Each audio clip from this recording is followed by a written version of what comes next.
Today, I'm pulling back the curtain on one of the most underrated skills in business: communication. Now, I know what you're thinking. Communication, really? I'm good at that. But here's the thing. Even small tweaks in the way we communicate can mean the difference between a missed opportunity and a raving client. In this episode, I'm sharing 11 powerful communication tips every solopreneur needs to know so you can build trust faster, avoid costly misunderstandings, and connect with your audience on a whole new level. You're listening to the Productive Entrepreneur Podcast. I'm your host, Tonia Kendrick, and I'm on a mission to help online business owners like you focus on the right things and take imperfect action. Every week, you'll get my best tips on everything from time management and content creation to planning effectively and managing mindset issues, all in an effort to help you become more productive. So let's jump into this episode. Let's dive right into tip number 1. Start with clarity.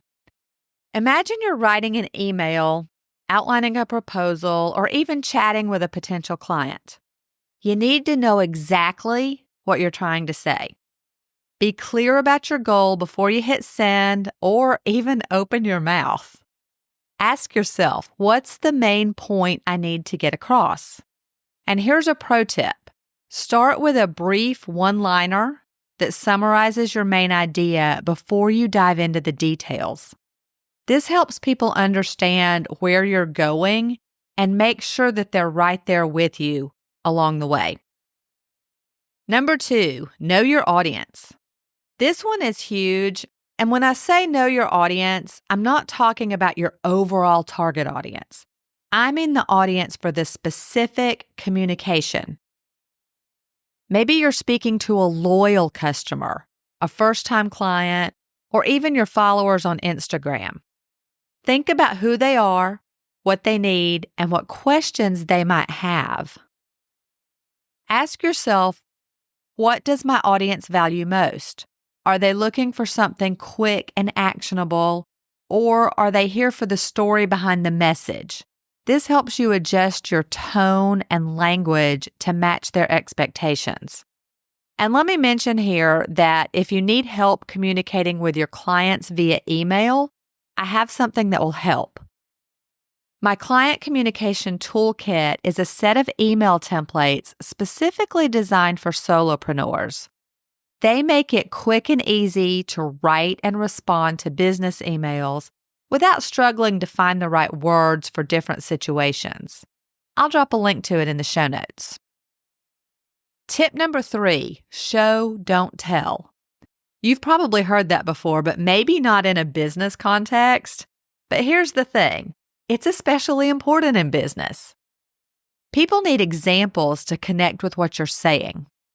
Let's say you're describing the benefits of your service. Instead of saying, it will save you time, say, imagine being able to power through your to-do list in half the time every morning. See how that creates a vivid image? That image will stick with your audience. And when you do this, your message becomes more memorable. Number 4, simplify your language. Sometimes people feel like they need to use fancy language to sound professional. But here's the truth. Simple, straightforward language will always work better. Avoid jargon, acronyms, and long sentences. Make it easy for your reader or listener to understand your message right away. If you're ever unsure about your word choice, read it out loud. If it sounds a little too complicated, or if you find yourself stumbling over words, swap it out for a simpler version. This is definitely an area where less is more. Tip number 5, master the art of listening. Communication isn't just about talking, it's about listening too. And I mean really listening. Practice active listening by tuning in fully, not just to respond, but to understand. Repeat back what you've heard, ask clarifying questions, and show that you're fully present in the conversation. This will set you apart in a big way because people can feel when they're being truly listened to. And trust me, that's how you start building those lasting client relationships. Let me share a personal story here. One time, a student came to me overwhelmed by their content strategy. They just weren't seeing the results that they wanted, and they were frustrated. So instead of jumping straight in with a solution, I leaned into active listening. I asked open-ended questions and gave them space to explain what was going on. And as they talked, I picked up on some details that they hadn't even noticed. In the end, I was able to recommend an approach that specifically addressed their concerns. Not only did they feel understood, but they also felt empowered and confident in what they needed to do to move forward. That moment really showed me the power of holding back, listening closely, and letting people feel truly heard. Number 6, embrace empathy. If you're going to connect with your audience, you've got to understand their perspective. Put yourself in their shoes. What are they struggling with? What are their concerns? When you acknowledge these points, you build trust and rapport. A little empathy goes a long way, especially when you're addressing objections. Instead of pushing back on someone's hesitation, acknowledge it and address their concern thoughtfully. This isn't just about winning them over, it's about genuinely understanding where they're coming from. Tip number 7, be consistent across all channels. Your message needs to be clear and consistent across all of your platforms, email, social media, and your website. Consistent communication is part of building a cohesive brand that people recognize and can rely on. If you're friendly on social media but super formal in emails, it can be confusing. Start by defining your brand voice. Once you have it, use it everywhere to build that familiarity and trust. Number 8, use positive language. In business, things don't always go as planned, but your language, your word choice, can still create a positive experience. Let me give you an example. Back when I was creating my very first course, I had everything planned out and I had announced the launch date. But as I got closer, I realized I needed just a bit more time to make sure it was exactly what I wanted to deliver.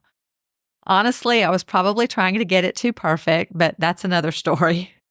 Anyway, instead of leading with, "I'm so sorry for the delay," I took a moment to reframe the message. So I sent out an email that said, "Thank you for your patience as I put the finishing touches on this course to make it the best it can be for you." The response was great. People totally understood. And that small shift in phrasing helped me keep my confidence up too.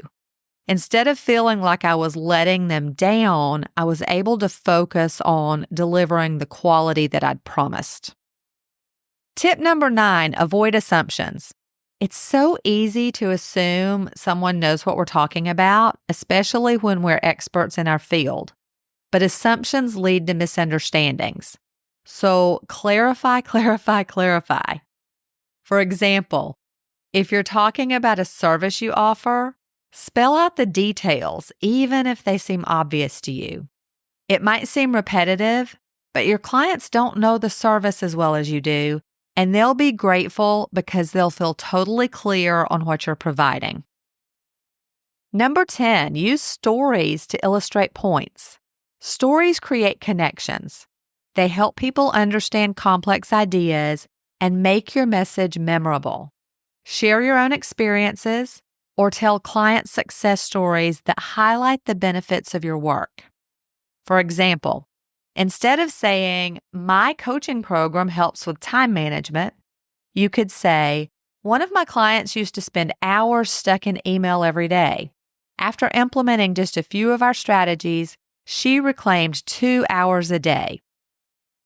That story is personable, relatable, and way more powerful than just a list of benefits. And if you'll notice, I've used stories in this episode to illustrate some of these tips. Tip number 11, close with a clear call to action. Finally, always end with a clear next step.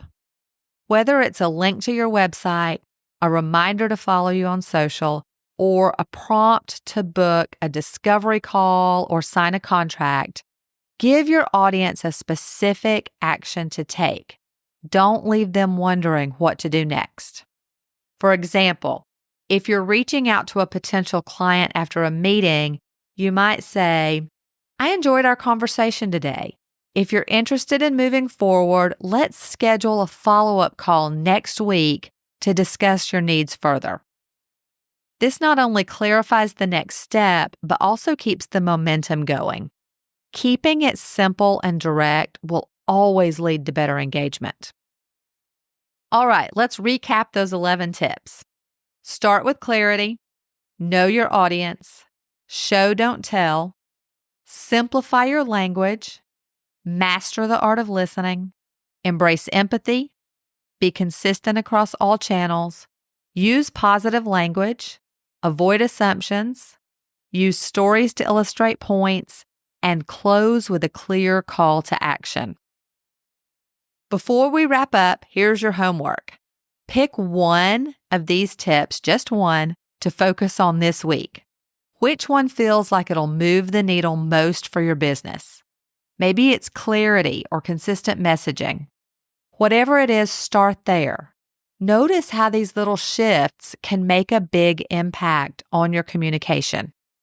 And if you want to dive deeper into this topic, I have a blog post that's all about client communication skills. It's packed with practical advice to help you navigate conversations with confidence and clarity. I'll drop a link to it in the show notes. Thanks for tuning in today. If you found these tips helpful, be sure to hit subscribe so you never miss an episode. And be sure to check out the show notes at toniakendrick.com/24. You'll find links to all the resources mentioned. I'll be back tomorrow with day 6 of my 30 podcast episodes in 30 days series. I'll be talking about how to craft an effective 90-day action plan. Until then, and before you go, if you like what you hear on the Productive Entrepreneur podcast, then come check out the Organized Business Toolbox. It's my monthly membership for solo entrepreneurs who want to feel in control and take imperfect action to move their businesses forward. When you join, you'll get instant access to the Training and Resource Vault, and a new toolbox or course drops every month. Plus, we have monthly Voxer office hours where you can privately ask me questions and get my direct feedback. If that sounds like something you need, the link is in the show notes, or visit toniakendrick.com, and I'll see you on the inside.